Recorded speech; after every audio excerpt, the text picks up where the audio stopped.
Hello everyone. In this module we are going to look at one of the topics that is traditionally regarded as one of the tougher parts of the C programming language, namely the idea of pointers. Now, one of the things I would like to say is there's a lot of talk you will probably hear about how pointers are difficult and can be confusing. Yes, they can, in the sense that it's perfectly possible to write code using pointers that is extremely difficult to understand and very difficult to maintain in general.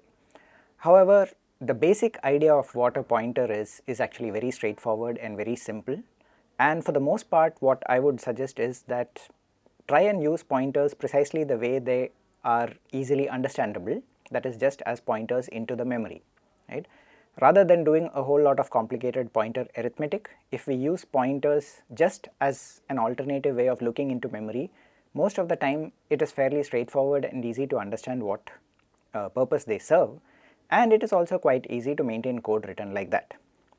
So in this module we are going to look at how that works, what exactly a pointer is, what kind of support the language provides for us to use pointers, and the basic concepts of what we need to understand in order to appreciate what a program that uses pointers is trying to do. So I'm first going to start by looking at how we store data in memory, talk a little bit about pointers and their relationship with addresses, and how we essentially use pointers in order to store addresses. A little bit about the concept of a word and how data is actually stored in memory. In particular, this brings up a few concepts that we need to understand, such as what is the size of a word, what do we mean by Endianness, and alignment. These are both concepts that actually play a role when we start using pointers a lot more. Now, one of the reasons why all of these things are particularly important is especially with regard to embedded programming, embedded systems programming, and that is really where the C language shines, because it is something that allows you to get very close access to the actual hardware of the system that you are working with, and it allows you to directly control what happens at each location in memory. Pretty much the only realistic way of doing it is by understanding a little bit about what pointers do, at which point you also need to understand a lot of these concepts like word sizes, Endianness of storage, and so on. But as long as you keep in mind that these are just data being stored in memory, it should be possible to work out what exactly is happening without worrying too much about the complicated pointer arithmetic that sometimes people tend to use. A related concept when we are talking about pointers is the relationship with variables, right? Pointers and variables are pretty much two sides of the same coin. They are different ways of accessing memory locations. And at the end we will also look briefly at what it means to do compiler optimizations, what the impact of compiler optimizations can be on the use of pointers, and a little bit about what we need to understand in that context at least. So to start, let's quickly recap something that we have seen earlier, which is that the memory associated with the computer can be thought of as a bag of words, right? You can put things into that bag, which we usually refer to as writing data into memory, and you can see what is inside the bag and take data out of it, which we refer to as reading data from memory. Of course, if we were to just dump things into the bag and then randomly reach in and try to pull something out, that is not particularly useful. Instead, what we would like is we would like to have a little bit more structure. We want to know where exactly in the bag we have placed something so that we can go back and retrieve it later if we want to. So where in the bag was a particular piece of information stored, that is what we refer to as the address of that information. And pointers are all about addresses. Rather than the actual data that is stored, the pointers are more concerned with where you store the data. And that's pretty much all that you really need to know about pointers. Right?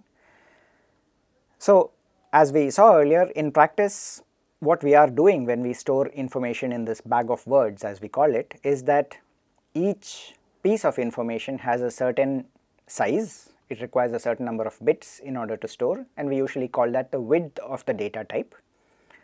And this bag has a finite capacity. The amount of information that you can put into it, or the number of different pieces of information you can put into it, is limited in some way, usually by the hardware which actually stores the data, and that is termed the capacity of that memory. Now, in terms of layman's language, you would have come across the term RAM, random access memory, right. So, RAM is a short form for random access memory, and let us say you are buying a new phone and you would see things like, oh, this has 2 gigabytes of RAM or 4 gigabytes of RAM, same way with the laptop, right. So, typically what you would find is that if you want to run the latest versions of whatever operating system you are interested in, you might find recommendations saying that anything less than 4 gigabytes of RAM is not going to work. And this is essentially the memory that we are talking about. This is not the same as the hard disk, right, either a solid state disk or a hard disk. That is what is called non-volatile or permanent storage, right. Whereas the RAM is something which the moment you switch off the computer, whatever was in the RAM is lost, right. Literally it is a set of voltages that is present inside the transistors that are present inside the chip, and when you turn off the power supply, all of those are lost. They pretty much all go back to 0 after a certain amount of time, and even if you restart the computer again, there is no guarantee that you will be able to get back what you thought was in the RAM of the system. So, RAM is temporary, volatile, something which can be easily changed, and in particular you cannot rely on it being the same if you have turned off power to the system. Okay. But on the other hand, it is significantly faster to access RAM than to access data which is on a hard disk or a solid state drive, which is why you need RAM as what is called the working memory of the computer. It is much bigger than the registers in total capacity, that is, registers inside the CPU are very limited, you probably have a few tens of them. At the same time, the RAM is less usually than the amount of disk storage or hard drive storage that you have, which could be in the hundreds of gigabytes if not terabytes these days, right. So, RAM falls somewhere in between. It is faster than the permanent storage, slower than the registers, more capacity than the registers, less capacity than the permanent storage. It plays a role in the hierarchy of memory that we have already looked at that you need in order to actually get a computer to work, right. As we have already seen, you can basically store any arbitrary data or instructions in RAM, in the memory, right. We already have gone through this concept of what is the unified approach that we have for storing both data and memory and instructions in a similar kind of memory, right. Now, there are several conventions that come up in the context of how we refer to the RAM that is available to a system. One of them is the fact that we typically talk about byte level addresses, which is why even though modern computers typically access data either 32 bits or 64 bits at a time in every clock cycle, we still end up referring to the number of bytes of RAM that are present in the system, right. Now, maybe that looks okay, after all a byte is a smaller quantity, maybe it is just the standard, but then the question might come up, why not bits, right. Why did we choose this peculiar in between thing? 8 bits is typically 1 byte and everything is in multiple of bytes. The addresses in particular are multiples of bytes, right. What that means is I do not have an address for one particular bit that is present inside a word, but I do have an address for every single byte that is present in, let us say, a 32-bit or a 64-bit word. If you think about it, that is not obvious that you need to have a convention of this sort, right, and it turns out that yes, it is pretty much a convention, right. Older computers did have storage words that were in some cases bigger than 8 bits, in some cases possibly even smaller, right. 4-bit computers did exist, right. And in those cases you might actually have had an address for a 4-bit value, or let us say directly for a 16-bit or a 32-bit value, or even a 36-bit value, right. There is nothing fundamentally saying that you have to have powers of 2. So, this byte level addressing where we talk about gigabytes of memory, for example, is pretty much a convention. Of course, it is a convention that has been around for a few decades. So, in the time frames that we are thinking about, it is long enough that we take it as pretty much a standard. The second convention is that we usually talk about in terms of powers of 2, right, and the reason for that is actually fairly simple. We have this thing that 2 to the power of 10 is approximately equal to 10 to the power of 3. This is an interesting coincidence, right, but we put it to good use. We basically say that 2 to the power of 10 and 10 to the power of 3 are roughly both of them referring to 1000, right, and we call that 1k. Similarly, 2 to the power of 20 is approximately equal to 10 power 6 and we call this 1m or mega, right. Similarly, giga refers to 2 to the power of 30, which is approximately 10 to the power of 9, which is 1 gig, right. And these are just prefixes. So, effectively the 10 power 9 has the prefix giga, 10 power 6 has the prefix mega, 10 power 3 has the prefix kilo, and so on, right. Now, why do we actually look at this 2 power 10, 2 power 20, 2 power 30 and so on? Because typically when we are building the memory of a computer, given the number of address lines and how the data addressing is done and so on, it usually makes sense to go in powers of 2. So, even though we might be interested in getting 1000 locations in memory, it is usually easier for us to just build a system with 1024. It is pretty much the same level of complexity, right. So, you will find very often that storage is mostly a little bit more than the corresponding k or m that you expect it to be. For most practical purposes, we are not going to bother about this. There is a convention that uses the word kibibyte, right, for example, which basically says this is 2 power 10, that is basically kilo in binary. And similarly, there is something called a mebibyte, which is mega in binary, right. We are not really going to bother with this kind of convention. What we are going to say is that rather than looking into these specific details, we will just use the word gigabyte or megabyte, and unless there is a specific reason to distinguish between whether it is 2 power 30 or 10 power 9, we will just assume that both are close enough that it makes no difference. Okay. Alright, so with that out of the way, essentially what we have over here is we can look at the memory of a computer as some big chunk of storage, right. In this case I am drawing it as a big rectangle, and what I am saying is every sort of row in this rectangle, right. So, this rectangle is essentially, you can think of it as a place where I can store row upon row of information, and every piece of information out here is some data that is relevant to me, right. And that piece of data has a corresponding address that basically tells me where exactly in this huge big block of memory I have stored the data. And for all practical purposes, the only thing that you really need to know is that a pointer is a way of storing this address. So, whereas the normal variables that we have already introduced in the C language are used in order to store data. I can have an integer variable which stores integer values, I can have a character variable that stores characters, ASCII characters. In the same way, I can have a pointer variable whose job is basically to store addresses, right.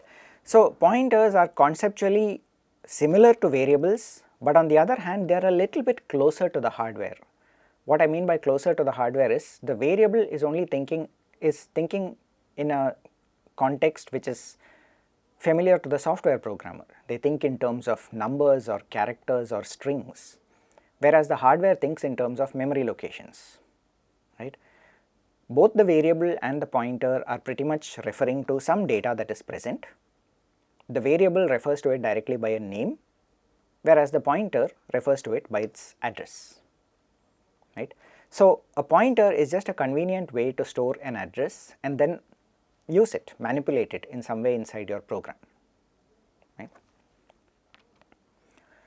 So, some of these things that I am putting up on this page over here, we will be looking at in more detail as we move forward, but it is a sort of a quick summary of the main points of support that we have for handling pointers in the C language, right. The first thing of course that we are already familiar with is we can declare a variable, right. So, when I say something like int x, what it means is that I want space somewhere in my memory where I can store an integer, and the convention, because I have used the keyword int over here, is familiar to the compiler knows that what I would like on most systems, at least these days, is a 32-bit chunk of memory, right? I want to be able to store a 32-bit value. And what I have done is I have given that value the name x, which means that any time that I refer to x anywhere else in my program, it will basically give me back whatever was the content of that integer. In a similar way, what I can do is I can declare a pointer to an integer, right? So what happens over here is p is, once again you can think of it as a variable name, except that in this case this variable does not hold actual data. It does not hold an integer, it does not hold a string. What it holds is instead a pointer to an integer, right? Now the interesting thing is when I just declare int star p, or for that matter when I just declare int x, if I then go in there and ask what's the value stored in x, I actually don't have an answer for that because I have not initialized it, right? And the compiler is pretty much going to tell me, you didn't tell me what to initialize it to, so it's undefined. It could be anything, but since I have already allocated space in memory for you, if you want me to print out what's the value in x, I'll go look at the memory, see what's in there and print that out for you, right? On the other hand, int star p has exactly the same kind of behavior. I have declared p as a pointer to an integer, but I have not given it a value, so it does not actually point to a location in memory. It's just something that's capable of storing a pointer or storing an address. So if I try getting what's the value stored at the address location given by p, there's a good chance that my program will crash in some way because I'll probably end up trying to access some memory outside of what I'm allowed to, right? And the operating system will say no, that's not permitted, and give me some kind of a strange error message and crash, okay? Now what I could do if I wanted to actually give p an actual pointer to some place that is an integer is I can take the address of x, right? So this ampersand in front of x is the notation I use for that. That gives me the actual address of x wherever it was in memory and puts that into p. So now p has got initialized, it actually points to some physical location in memory, and because x was already declared as a variable, once I do this, it means that if I now try to get the value at the location pointed to by p, it will give me something valid. It may give me junk, but it's not going to crash the program because at least I am pointing to something that's within the permitted memory for my program. In other words, I am pointing to x, which is part of my program, okay? Now once I have done this, I can also say declare another variable, for example, or use it in a printf statement wherever I want to, and say int y is equal to star p. This notation star to a pointer is called dereferencing the pointer. So what I am doing is I basically go to the location in memory pointed to by p, I find out what's at that memory location, take it out and assign it to y, right? I could have replaced this with int y is equal to x and I would have got exactly the same result. That's an important thing to keep in mind, right? I mean, it's not like they will somehow give you the same result, it is exactly literally the same behavior. Both are going to end up fetching data from memory and storing it into the memory location corresponding to y, right? So whether I give int y is equal to star p or I give y is equal to x, they will both have exactly the same behavior. Which also means I could do it the other way, just like I could have written x is equal to 10 and assigned a value into the variable x, I can also do star p is equal to 10, and from that point onwards if I actually ask for the value what's in x, I'll get the value 10, right? So x and star p are completely interchangeable basically at this point in time because p is pointing to x. The thing is, as long as I do not change this, I do not change p in any way, this is absolutely always true. Star p and x refer to exactly the same thing. I could of course change p and make it point somewhere else, at which point x still remains as it is. I have not lost it. It's just that p is now pointing somewhere else. Okay. So this was sort of a quick recap of how pointers and variables are closely related, right? And we will be seeing a lot more examples of how to use this as we move forward. So the basic unit, the minimal unit of storage in memory is the bit, right? After all, I can store, whenever I am working with binary values, either I have a 0 or a 1, and everything in my memory ultimately boils down to these zeros and ones, that is the bits. Now as we discussed earlier, the byte instead is a conventional unit that is used for addressing, right? It is sort of a convenient intermediate between a bit which is too small, it can only store 0 or 1, and other data that you might want to store, right? A byte is big enough to store, for example, a single character. It can store a few numbers in the range maybe minus plus minus 100 or so, right? So there is something that you can do with just bytes alone, which is why it ended up being a nice convenient intermediate range and has become the conventional unit used for addressing. But the fact of the matter is, computers today actually work with most data at a word level. This is the most sort of practical unit of usage, right? And why do I say practical? Because it is directly related to the concept of the registers inside the CPU, right? So the processing unit has certain registers. How does it use them? When I want to add two numbers, for example, I typically put them into two registers and then give an add instruction that adds the values of the two registers and puts them possibly into another register or into one of the two registers, right? And registers, at least in modern computers, are bigger than 8 bits in size. They are typically either 32 or 64 bits. These days it is pretty much mostly 64 bits, right? Which means that a word, right, as a practical unit of usage, it would make more sense probably to store either a 32 bit or a 64 bit value, right. Now as you can imagine, right, given the fact that it depends so much on the CPU size and architecture, and the fact that this was a relatively recent change within the last 10 to 15 years or so, that it changed from 32 to 64 bits, this definition of a word is unfortunately dependent on both the hardware that you use as well as the operating system, right. And in fact, even the concept of what is a word, word by the way is not a built-in keyword in the C language, right. You might find it if you have done programming with Visual Studio under Windows, but that is because Windows has got its own extensions in terms of some header definitions out there where they define what a word is supposed to be, right. Linux systems do not have the same definition, for example, right.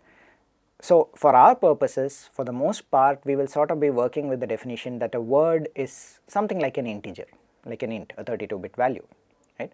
But otherwise you need to keep in mind that unless properly defined, saying this is what we mean by word, it is actually a bit uncertain. You do not know exactly what it is that you mean when you just say word, store a word of information, right. So that has to be sort of given in a little bit more detail for you to be able to do accurate calculations of what is actually happening in memory. So like I said, part of the reason why we have all of this confusion is because you have the CPU, which could be either 32-bit or 64-bit. And the most important part over here is that the CPU has these registers internally which are effectively acting like temporary memory, right. So think about it, what we actually have over here is there is some kind of usually permanent storage out here, which would typically be either a hard disk drive or a solid state drive, HDD or SSD as you might be familiar with. That is what we call permanent storage or non-volatile storage. This memory that we have over here, the large memory as I have called it in this figure, is effectively my working memory because I cannot directly get data out of the SSD or HDD fast enough to perform my computations. Instead what I do is I load programs from here into the main memory, run the programs from out here. And what we have is these registers that are part of the CPU are a temporary form of this temporary memory, right. So they are even more fleeting in some sense than this block that I have out here, but at the same time they are much faster, which is why we actually have such a structure in the first place. Anyway, the point is that depending on the size of registers that you have, whether they are 32 bits, 64 bits and so on, that is usually what we mean when we talk about a 32-bit architecture or a 64-bit architecture, and that in turn determines the sizes of the words that we are typically going to be working with. So with that in mind, right, let's look at a few different common data types that you are definitely going to encounter when you write any programs in C, right. The most basic and obvious one would be the int, an integer, right. Now we are used to thinking of ints as being 32 bits wide. The point is that's not a fundamental requirement, right. The C language standard actually only defines it as not less than 16 bits. And there was a time when int pretty much referred to 16-bit values in most compilers, right. Quite a while ago, but it did happen, right. The point I am trying to make over here is this is not something that's actually a fixed standard in the language. The language literally defines it as not less than 16 bits. For many years, primarily because we have been using 32-bit CPUs and the registers inside them were 32 bits wide, the int has pretty much got fixed at 32 bits in size. Nowadays, most CPUs are 64-bit, meaning that the registers that you work with are typically 64 bits wide and are capable of storing a 64-bit value. Even then, the size of int in the C language remains at 32 bits. Now where this can potentially get really confusing is, it is possible for different compilers to have different interpretations of what this not less than 16 bits means. In particular, we have the GCC compiler, which is probably the most common open source compiler that you are likely to come across, which treats it as 32 bits. There is the Clang compiler, the CLang or Clang compiler from the LLVM project, which also uses 32-bit, right. And Microsoft Visual Studio, for example, uses 32-bit integers as well, right. So there are many well-known compilers that work with 32-bit integers, but it is entirely possible that you could come across a compiler that treats an integer, for example, as a 64-bit value, okay. Another common data type that you would have come across is char, right, which is once again usually 8 bits. It is pretty much defined as not less than 8 bits, right. Just like int is not less than 16 bits, a char is defined as not less than 8 bits.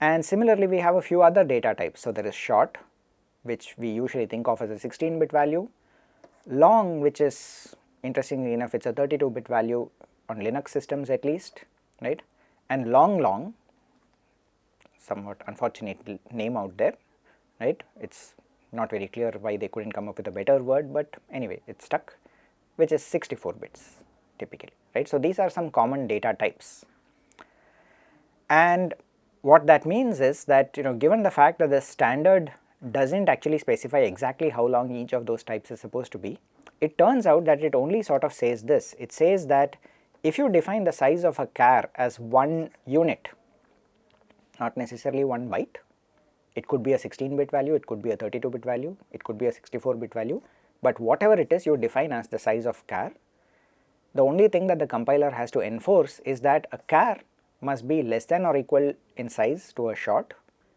which in turn must be less than or equal in size to int, which in turn must be less than or equal in size to long, right. In particular, theoretically it is possible that you could have a compiler where the size of char is 64 bits, right. Keep in mind that this concept of byte itself is a relatively recent, and not recent, but at least it's a slightly ill-defined term, right, which is why in a lot of different contexts you might actually hear people talking about octets instead of bytes. An octet is very precise, it says 8 bits. A byte on the other hand in the past could mean different things. It could mean 6 bits because characters were stored in 6 bits, it could mean 7 bits because the original ASCII coding was 7 bits wide, but nowadays by convention we think of byte as 8 bits. But because of that, you could theoretically consider a scenario where a byte is defined as 64 bits and all of these pretty much are the same size. That's valid. You could build a compiler that way, a C compiler that way, and it could be compliant to the C language standards. Obviously, don't do that unless you know exactly why you are doing it, right? But this is something to be aware of, because when you are writing code, especially if you are writing code which is being compiled by a different compiler than one that you are used to, you need to know what the sizes of the different data types are in that compiler. So there are a few scenarios that you are likely to come across today that are quite common.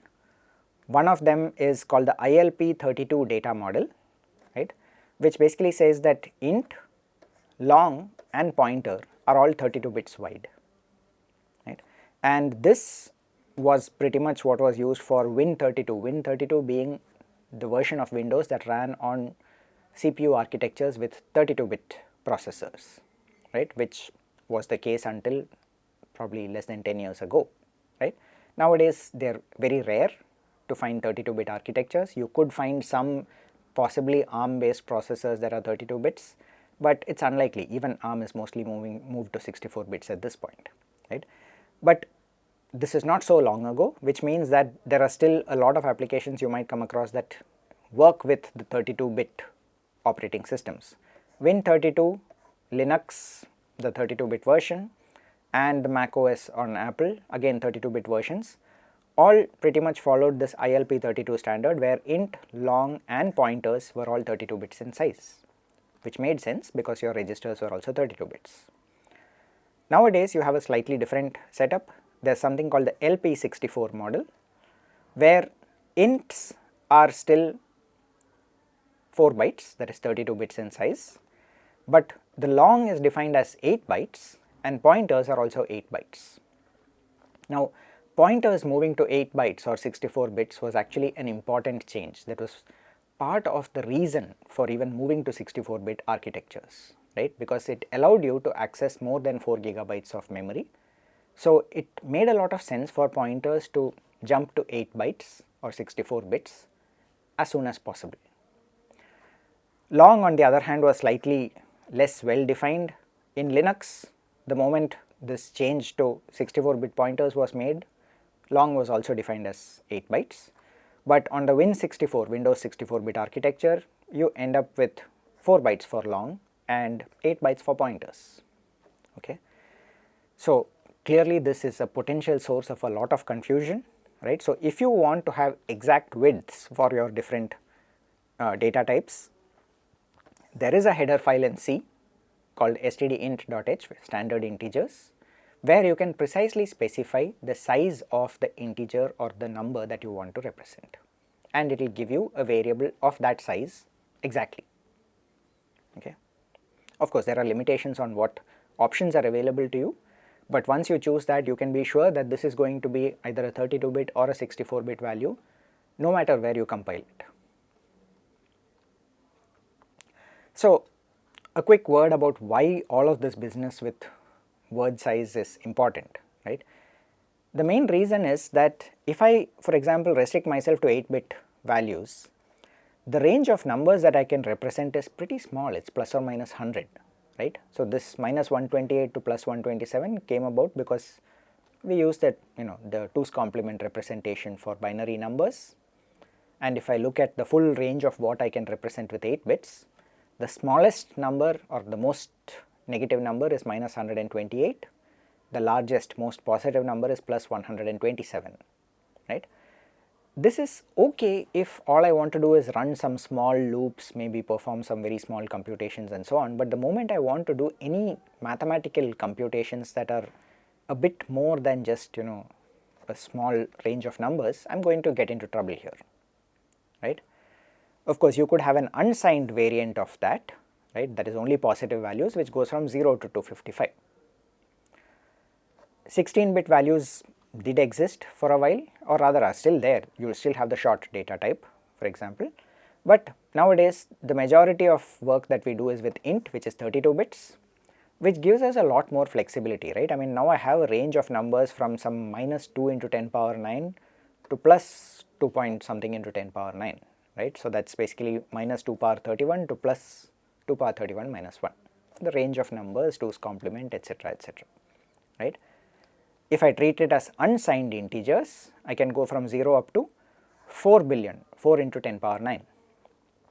Now this is a fairly decent range. Most loops, a lot of integer type of computations, etc., would fit within this, right. One thing that does not fit within it is an address that is more than 4 gigabytes, okay, and that was one of the biggest pain points that people had to deal with because memory was growing at a rate where it was possible to think of having more than 4 gigabytes of memory on a relatively small system, but my CPU was no longer capable of even generating an address for such a memory, right, as long as I restrict myself to 32 bits. So that was one of the first places where people pushed for word sizes more than 32 bits in size.